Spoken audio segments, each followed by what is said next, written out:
নতুন বাজেট ঘোষণার পর এর প্রভাব পড়েছে নিত্যপণ্যের বাজারে। এ নিয়ে আরো জানাতে যুক্ত হচ্ছেন বাগেরহাট থেকে সহকর্মী এস সোহান।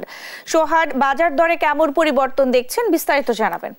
প্রস্তাবিত বাজেটের প্রভাব কিন্তু বাগেরহাটের বাজারে পড়তে শুরু করেছে। আমরা বাগেরহাটের বাজারের বিভিন্ন জায়গা ঘুরে দেখেছি এবং ক্রেতা বিক্রেতাদের সাথে কিন্তু আমরা কথা বলেছি। তারা আমাদেরকে জানিয়েছেন যে বাজেট কেবল প্রস্তাব করা হয়েছে, আসলে এই মুহূর্তে কিন্তু ওইভাবে দাম বাড়েনি।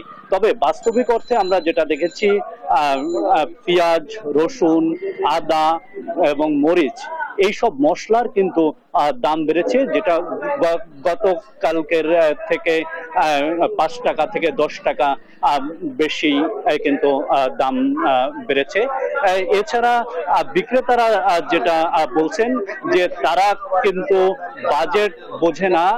তাদের কথা হচ্ছে পাইকারি ব্যবসায়ী এবং আড়তদারদের কাছ থেকে তারা যেভাবে বা যে দামে পণ্য ক্রয় করে সেই দামেই কিন্তু বিক্রি করে।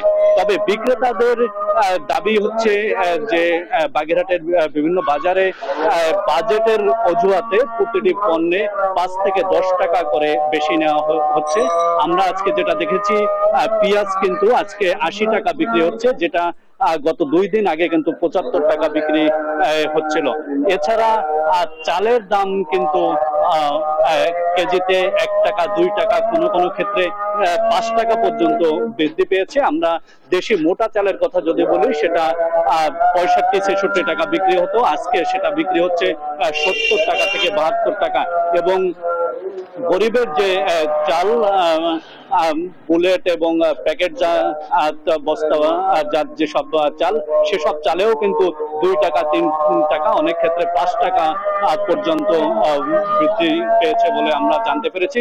তবে সবজি এবং মাছ, মাংস এসবের দাম অপরিবর্তিত রয়েছে। আমরা বাজার ঘুরে তাই দেখেছি।